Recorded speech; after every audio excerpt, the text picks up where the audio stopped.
I'm through with love, I'll never fall again.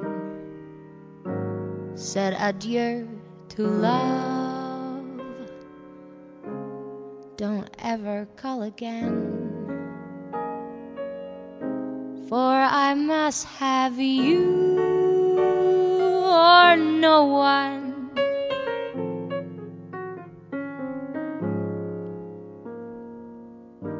And so I'm through with love.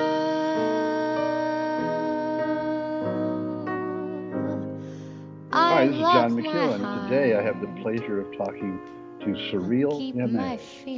To people that don't know her, you might not realize I'm saying a young lady's name that is making quite a name for herself. And what world would you call the world that you sing and perform in, Cyrille? I would say the New York jazz world right now, where I live. And, you know, you've been doing this for quite a while. I know it's not appropriate to ask a lady how old she is, but people listening to the Americana Music Show and with you on it might want to know. How old are you? I just turned 27. 27. How do you feel about that? Do you feel like your career's just starting? Or... Yeah, I feel like it's starting to bloom. To bloom? Yes. What makes you say that? Because these past couple years, I've been traveling a lot more for music than I used to. And also I graduated from college 2 years ago, so this is when my career started to grow because I had more time for it. What college was that? SUNY Purchase College. And where is that located? That's upstate. I mean, not that upstate, but a little north from Manhattan. Uh-huh. And the Montreux and Monk competitions that you participated in, was that while you were in school? At what age did you do those? And what was the result of it? The Montreux competition in Switzerland, that was in 2007. So it was during my 4 years at college, and I got the first prize and the public prize, so that was great. And the Monk competition, that was last year, and that helped a lot too for my career because it's a very popular competition, and I was one of the 3 finalists. Well, the Montreux competition apparently takes place in France. Is that correct? It's in Switzerland. Oh, Switzerland. See? Not too far away. Not too far away. And the Monk competition, where does that take place? That's in Washington. Uh-huh. Now, people listening might realize that your accent is a little different than mine. And to what do you attribute that? Well, I'm French. Maybe that's why. But being French, you also grew up in the Dominican Republic, did you? Yeah, my mother is Dominican. Mm-hmm. And did that influence your music? Where was the musical influence that brought you to the jazz world that you're in? Because it's quite eclectic. I got influence from a bit of everywhere I went, but when I was little, my mom would put salsa in the house, so I think I got a lot of my rhythm from there. Mm-hmm. And also, I grew up in Django Reinhardt's town, which is he's the founder of the gypsy swing style music. And what town is that? That's Samois-sur-Seine. It's not too far from Fontainebleau, which is close from Paris. And every year there's a Django festival in his honor in my hometown, which is a tiny little village, just like in Beauty and the Beast, you know, like the little village with cobblestones and so gypsies from all over Europe come in their caravans to honor him, and also his family comes, all the Reinhardts come, and it's just guitar playing for like 2 weeks nonstop, and that's how I started singing, when I started hanging out with the gypsies, and one of them was teaching me the guitar, and in exchange I was teaching him to read and write. And one day they asked me to learn a song because they knew I took English at school, so they gave me an old Django record and said, "Cyrille, learn this song so we can sing it." And so I sang it around the campfire. and the song was Sweet Sue, and ever since that day, they called me Sweet Sue. Oh. Well, for those that are listening that don't know who Django Reinhardt is, he's often referred to as a gypsy guitarist. Would that be correct? Mm-hmm. And he's French, and he played music, even though he only had a very facile use of only two fingers on his left hand. He played things that are not equaled today by guitar players. Yeah. He could play things that were not only clever and fast, but were musically hot. Yeah. And Django created it. If I could relate it to our American audience, although it's a singer that comes to mind, it's John Denver, Colorado. Jimmy Buffett, the islands. Django Reinhardt, the hot jazz clubs of France. Yeah. And Django's name defines a whole era of music. What age were you when you went, gee, I like that? I was 14. You were 14 in France? Yeah. Yeah, And I totally was fascinated with the gypsies. At first, it was their way of living, the way they live day to day, like literally. And was following them everywhere, filming them when they played their guitar all the time. And the gypsies break a lot of strings, you know. And so I have a lot of footage of gypsies playing and then breaking strings, and then the little brother takes the guitar and fixes it, gives it back to the older brother, and there's 12 guitars around the campfire, and they just keep going. Oh, it's such a driving music. It makes you want to stomp your feet. Well, you say getting their lifestyle and the way they live. How would you describe that to somebody that has no idea? Because gypsy just sounds like some guy that pulls a wagon around and goes somewhere. And I mean, people don't know. They know the word, but they don't quite know what the lifestyle is. You've lived it or you've been around it. Yeah, it's a culture. It's a completely different culture, and I was really fortunate to be able to actually like go in the campsite and go in the caravans, because they don't. A lot of non-gypsies can't go in there. It's like a different world, and they're people that are they're so natural and kind of primitive in a way, because they never been to school. None of my friends have gone to school, and so they're not formatted like we can sometimes be. You know, when they feel something, they just express it right now and then. When they want to do something, they just do it right now and then. They're really bohemians like that. Did they read music? No.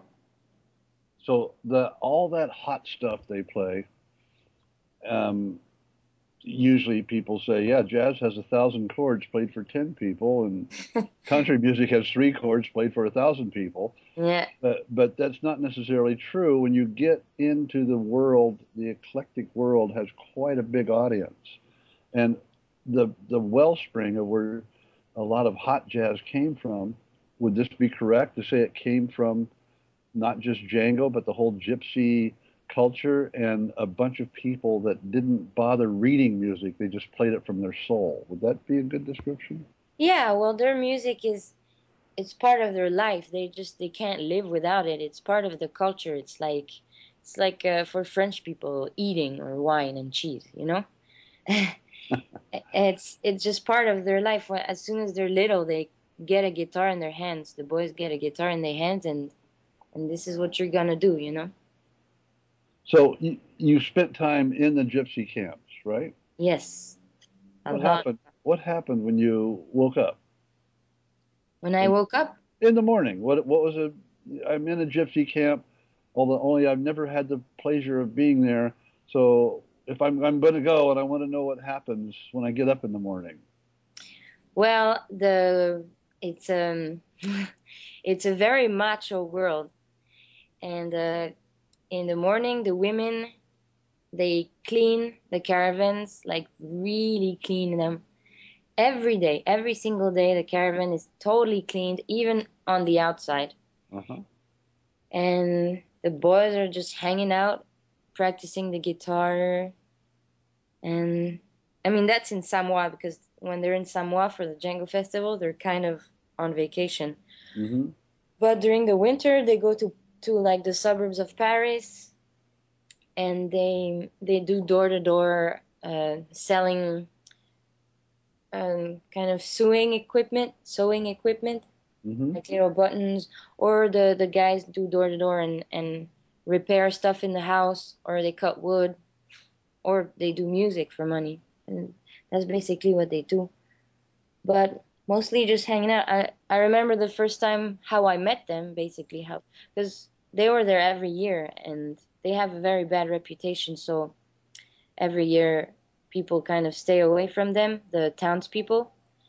And this one year I was gonna getting some bread at the boulangerie, and I had my shiny red bicycle with me. And five gypsies came to me and hey, can we borrow your bike?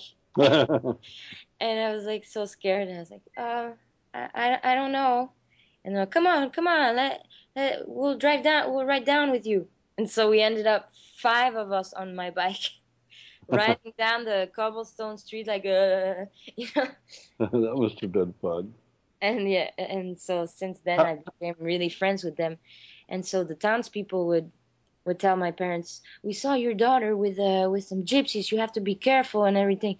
So my parents at first were kind of forbidding me to go out with them. So I'd still go out through the window at night, because that's when the campfire started burning and all the guitars were around the campfire and the women dancing and the children running, and that's when I really wanted to be there every night. But so what drew you there? Was it the lifestyle in general or the actual music? at first it was their lifestyle, because at first I wasn't like I loved music, but it wasn't a part of my life like it is now. It was something that I was always playing in the house. Mm-hmm. Music was always a part of my life, but I was never like um, a musician toward it in that way, in that sense that I actually really, really listened to it. And so I was just obsessed with their way of being. Also, I felt like they kind of had a kind of Dominican way to their way of being, which was very homey and welcoming. And so then, since I was hanging out with them all the time and they would play guitar all the time, I started more understanding the music. And then when I started playing guitar with them, I really I was obsessed with the music, and that's what drove me to singing. You were gone. I was gone. I was totally gone. And when my parents understood that it was the music that was attracting me to them, then they understood that it was a good thing. Had you sung much at home prior to that? I had a little karaoke machine, Uh-huh. and I had fun with that. Uh, but other than that, no. Well, what was the first time you went in front of people on your own? You've had this background, a teenager being influenced by the music and the lifestyle of the gypsies. You've learned a few songs, and at some point in time, you've walked on a stage and you went, oh, I like doing things that people clap at. Do you remember that moment? Was there Yeah. a time? Yes, and it was actually pretty scary, because Sure. one of the first stages that I've ever been on was the Django Reinhardt Festival stage in my hometown, and that's like 3,000 people Mm-hmm. audience. And this very famous gypsy guitar player, his name is Roman.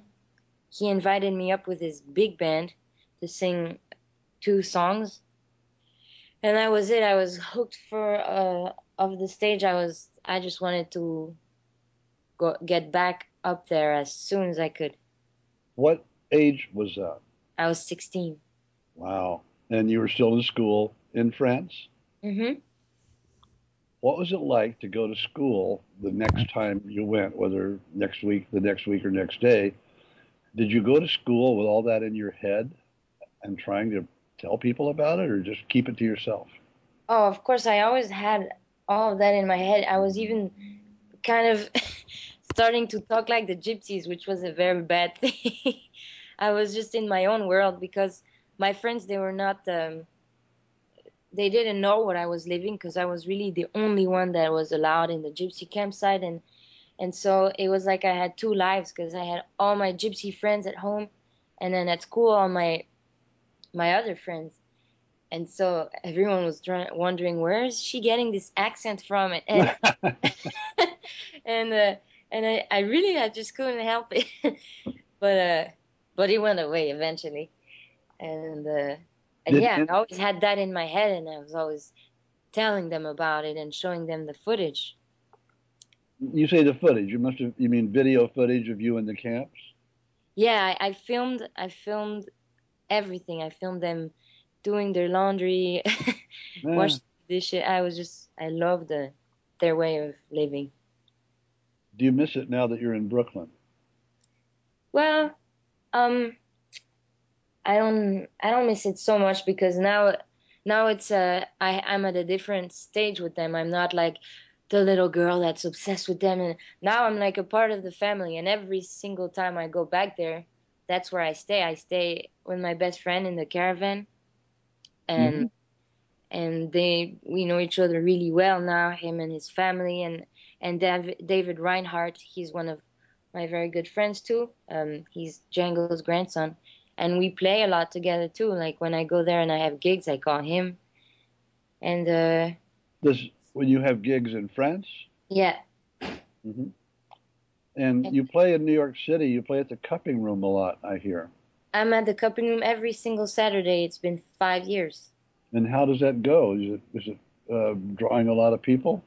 Yeah, at first when it started, it was difficult because it's not a concert place. It's like a bar restaurant. Uh-huh. And it was just bass, drums, and voice. But now, after a couple years, the word started spreading that this was going on every Saturdays, and now it's packed every Saturdays. There's so many friends coming to sit in. I got trumpet players, guitar players coming to sit in. I have tap dancers, jazz dancers coming. This Saturday, I think a friend of mine that does beatboxing is going to come. It's really a great vibe. It's a great place for art. That's really neat when an artist such as Cyrille starts drawing people that want to come and be around and associate, because it's an indication that artistically she's somebody you people should be listening to. This is the Americana Music Show. This is John McEuen talking to Cyrille Aimee, kind of from France, kind of from the Dominican Republic, but living in Brooklyn, talking about the Cupping Room gig she's been doing for 5 years. And Cyrille, it sounds like so many people are starting to show up that pretty soon you won't have to go and they'll just send you a check. No, the Cupping Room is like my home. The new gypsy camp in Brooklyn. Is it in Brooklyn or Manhattan? It's in Soho, Manhattan. Oh, great. What cross streets? West Broadway and Broome Street. Oh, yeah. Good area to be in. Yeah, it's great. You know, the way you describe the gypsy lifestyle, I've been in a band for 45 years and done 8,000 shows everywhere in the country. The Nitty Gritty Dirt Band?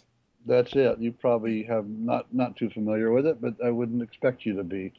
But the point is, I can stand at at an airport looking at 4 or 5 departure screens, and sometimes I only find 1 or 2 towns that I haven't been to. Sometimes there's 6 or 7 out of those 4 screens listing 100 places. Yeah. And those are places that I want to go because I haven't been there yet. But in those travels, I find that there's a lot of worlds of music that stay insular. They stay within themselves. And it's not that they're unfriendly, but sometimes they're not welcoming, as the gypsies were to you. But there is one American style that comes to mind, Zydeco and Cajun people in Louisiana, which are also who also have an extensive French background. They're like that. They're their own people. Everybody's welcome. Come to the Fado Do and come dance to the music. Oh, you play the fiddle? Here, play with us. You know. Oh yeah. Have you ever spent any time around the Cajun or Zydeco world? No, I really want to go. I really want to go to New Orleans. Hmm. Oh man, you should be on the New Orleans Jazz Festival, it sounds like. I hope that's in the future. You have 4 records out, and where can somebody find out about those? Your website. Website, cyrilemusic.com, but Cyrille spelled like my name, so Cyrille. Yeah, Yeah. cyrilemusic.com, and there's you can listen to it, and you can also purchase it through iTunes or through PayPal. Uh-huh. Do the Gypsies have music that is available in that manner, or do they play that way? Or I mean, by play, do they participate that way in the worldwide music? Um, you mean like if they have like Uh, websites or something? yeah, I guess what I'm asking is there a favorite Gypsy group that's similar to the Django Reinhardt band that in bluegrass music, you have groups that are traditional and you have Yeah. groups that are progressive and you have, and there's a lot of world of bluegrass band styles and they're all getting pretty fairly internet savvy. How about the Gypsies?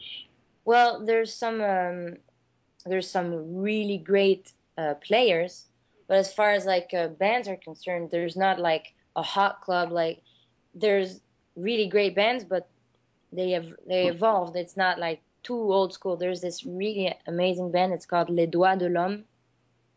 They're really great. They're super good. And here in America, there's actually a good Django style band. It's called the Hot Club of Detroit. Ah, are they only in Detroit or do they No, get they're out? everywhere. I play with them very often. I was there at the Detroit Jazz Festival with them last weekend, but they played at the Django Fest in San Francisco in like June, and they travel around a lot. Well, you have 4 albums out. When was the first one made? What age were you? Well, if Uh, you're only 27 now, I wouldn't expect that it would be it before. was in like Right? 2007. So you've knocked out 4 albums in 4 years, basically. Yep. Is there a record company involved? No, every time. The first one was part of the prize that I got for the Montreux competition was to do a record for free. You must have won. Yeah. So I did that first record, Cyrille Aimee and the Cyrille Band. Hmm. And then the second one, I recorded it in Brazil in one day with Diego Oh. Figueiredo, this guitar Hmm. player that I actually met him at the Montreux competition. Hmm. And it's just a duet album. Then the third one is also a duet album with Diego, because him and I are really like we have this connection that's really incredible, and that's on a label, but it's not my label. That record is on the label Venus Records, which Hmm. is a Japanese label. And Hmm. the very last one is a live at Smalls record that I recorded live at Smalls Jazz Club in New York City, and it's on the label Smalls Live, and it's got Roy Hargrove on it, Joe Fromm. It's really an amazing record. I love the power of live music. You can really So feel. it sounds like your albums have had nice progression and who's involved and they're keeping up with your career and you're performing more and all that. If somebody wanted to book Cyrille Aimee, um, I guess you'd go to your website. Yep, under contact. Do you have an agency that books you? Yeah, here in the U.S. Yeah, his name is Steve Frumkin. So Steve Frumkin. yeah, it's on my website. And does he have an agency name? JWP Agency. JW, I'm sorry, what? JWP. Uh-huh. Well, that should be easy to find through your website. And since one of the purposes of this show is to spread the word and the notes, it's good to get all that out there. Again, Cyrille Music, Cyrille music.com. Tells the whole story. Cyrille, I'm curious. I've often been known to ask questions that were, what? You asked that question? You're, but maybe it's because I'm a musician. I don't know what. But you're a very pretty woman. And does that does that impede your, in other words, that's just a fact. Anybody can look at the picture. It's obvious you take care to present yourself in a way that will make you look good, although from the pictures I've seen, that would be hard to make you look bad. But does that get in the way of a serious music career? In other words, I've known Dolly Parton for years, and in a discussion with her once, in talking about her attributes, saying, "Well, John, I got to use anything to get attention to my music, and sometimes it takes more." This is like back in the '70s, and and some people dress a certain way. I'm just, this is a general question about your overall look is one that you care to present well on stage. And do you think that you looking that way has been helpful, or sometimes you have to convince people that you really can sing? Um, I never even thought of that or gave the slightest thought to anything like that. Uh-huh. I just think about the singing. I mean, of course, when I have a show, I put on a nice dress, but everyone would do that, I think. The reason I bring this up is I very much respect the fact that you respect your work enough to put on a nice dress and to look good, because I come from this world of music where sometimes you can't distinguish the lead guitar player from the stage roadie that's standing 3 feet from them. Or You know yeah. what I mean? Because they're wearing torn Levi's and an old T-shirt, and they're not facing the audience. Well, it's a rock and roll world. It's different than the jazz world, I guess. Well, this is kind of country, hippie, country, rock, jazz, whatever. Yes, it is different. So you do not only a great presentation of music, but you really dress the part well. And I think that befits, that honors the music you're doing quite well. Well, thank you, but it's really more for me. I like wearing nice dresses. I'm not really thinking, is the audience is gonna like this dress or not. I'm a girl and I like clothes. I like shoes. That's good. Girls that are singers and performers that didn't pay attention to that. I think it will benefit your career, actually. I always believe that no matter who the performer is, if people come to see them, only half the people really came to see them, and they brought the other half. Oh yeah. It's like, honey, really, honey, go to the Grateful Dead reunion with me, and I'll take you to see Barry Manilow next week. Yeah. I hate Barry Manilow, but I'll take you.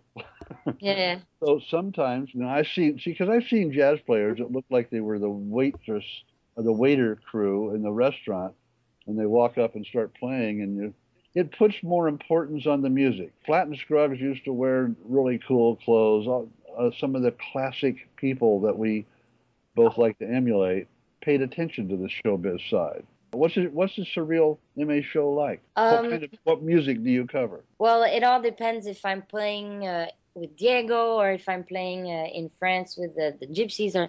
But here in New York, the Cyrille band. When I play with the Cyrille band, it's basically what I want is that people have fun. I want people to leave the place and be like, "Oh, I had a fun night." I want them to be entertained. And so we play jazz, we play some funky stuff. I do a lot of loop pedal, which is this little machine that I have that I can record my voice in lifetime, and it loops it, so I can record another voice on top of that. And yeah, do you scat with that? Yeah.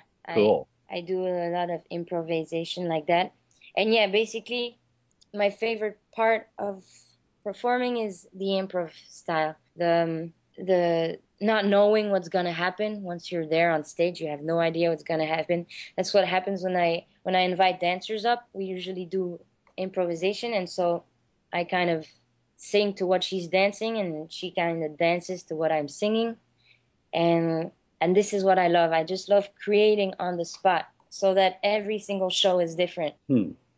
That's a good thing. And what has been some of the best shows that you've done in your career, which I guess it's spanning about 6 or 7 years so far? Yeah. Has there been one other than the Monk and the Montreux competition that you won? When I think of New York gigs for me and my band. There was a night at the club.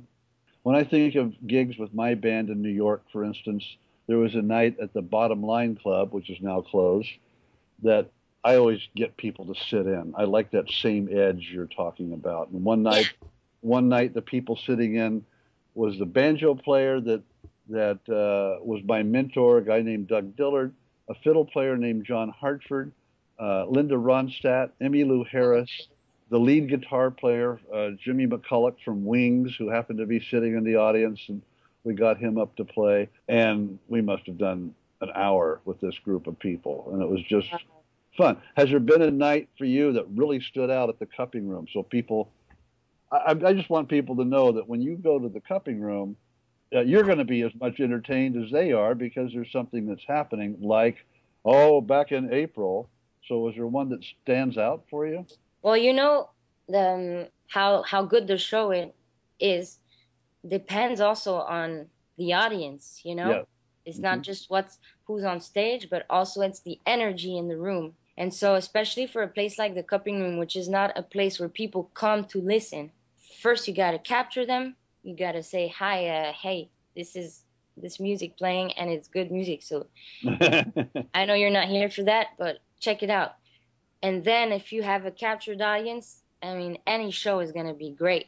When you have people that are there listening to you, it just makes you want to push your limits and really like give everything you can to them. So there's a lot of nights that stand out at the cupping room, because it's a show that I do every single Saturday. So I couldn't tell you like a specific date, but I do have memories where after the last we're just I feel like so light and on a cloud, because of how great everything was with the dancers and the guy that came and sat in with his guitar and this and that. Do you sit at home sometimes going, oh, I can't wait to try this on stage. Oh, I think this song people will really like. Oh, I bet if I sang it this way, it would work better. Do you think about what's coming up in that manner? Yeah, of course. I mean, I'm a musician, so that's what I do. But I don't think like that too much. I just think what I want to hear, and then exactly, yeah. I do the music that I want to play. I don't force myself to. I know a lot of musicians that just go to work, and they go, oh, we played a bunch of songs, and even some known ones, even people that I've admired for years. I remember one guy that's still out there playing, and I asked him, so was it fun playing Europe? He goes, just another darn job to me. It's like, oh, I'm sorry I asked. Oh, that's awful. But when he went on stage, he was great, and his darn job was pretty darn good.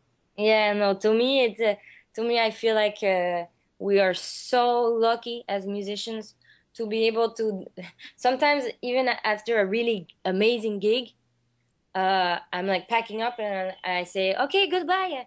And they're like, don't you want to get paid? And I just forgot, I forgot that that happened to me in France. I was saying goodbye to everybody, and the bass player is like, Cyrille, don't we get paid? And I'm like, oh, I'm so sorry. Yeah. So I asked her, oh yeah, we need the money for. Yeah, sometimes when it's a really great show, you can't even believe that you're getting paid at the end of it. Well, where do you want it to go, Cyrille? I mean, is this the only thing you do? Many musicians over the years that I've known, that some were successful in the festival circuit in the summer, but in the winter they had to go back to the job. Is this your pursuit in life? Is this how you make your way? No, my job is my music. I don't want to have to do anything else than that. And where do you want that to take you? Where do you envision it being possible? What is your dream? What is the thing that can happen to you that 3 years from now you'll go, I did it? I really don't know. I think for that I'm kind of like the gypsies. I really just live for the day.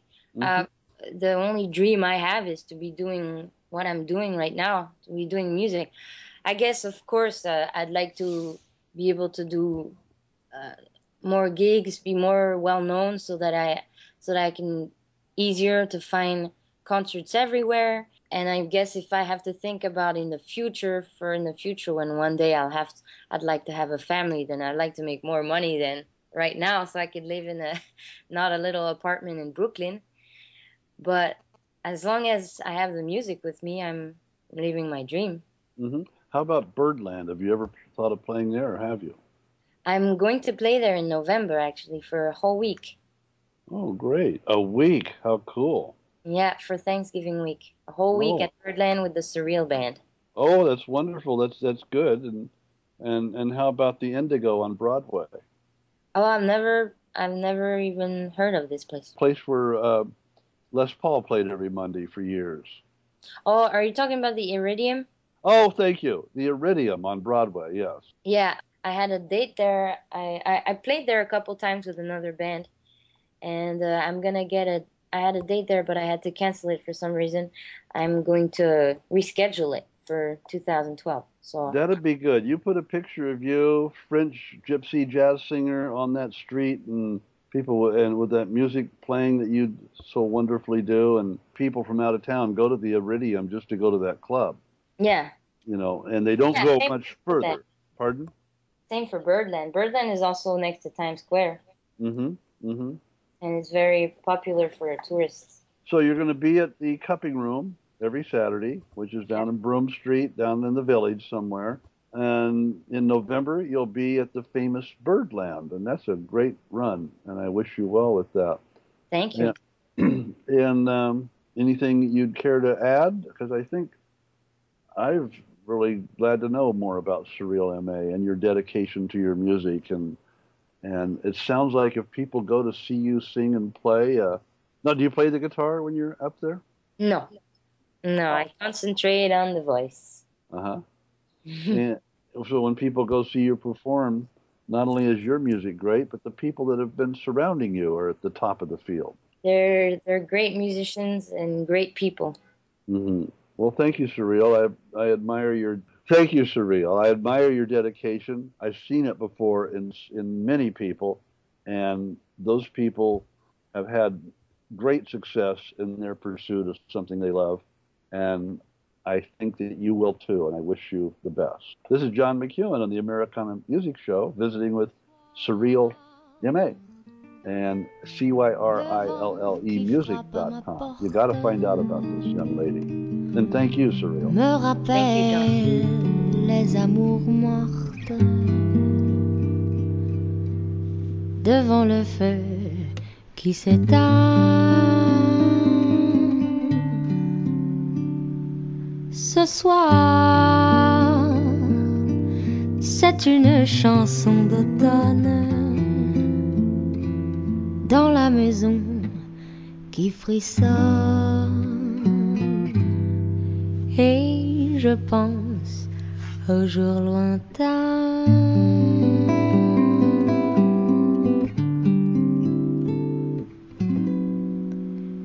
Que reste-t-il de nos amours? Que reste-t-il de ces beaux jours? Une photo, vieille photo de ma jeunesse. Que reste-t-il des billets doux, des mois d'avril, des rendez-vous? Un souvenir qui me poursuit sans cesse. Bonheur fané, cheveux au vent, baisers volés, rêves émouvants. Que reste-t-il de tout cela? Dites-le-moi.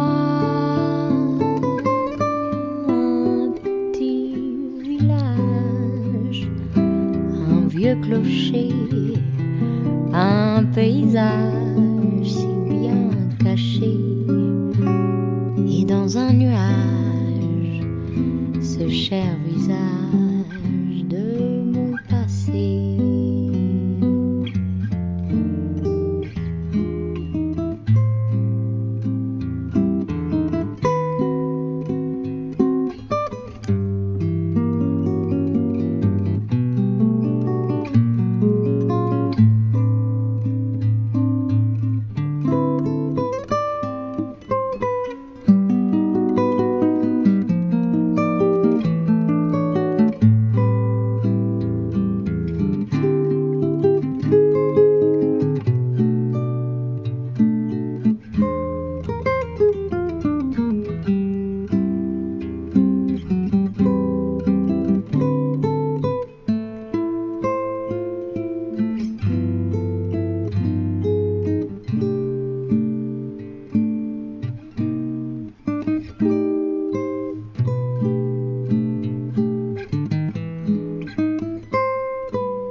bonheur fané, cheveux au vent, baiser volé, rêve émouvant. Que reste-t-il de tout cela? Dites-le-moi. Un petit village, un vieux clocher, un paysage si bien caché, et dans un nuage ce cher visage de mon passé.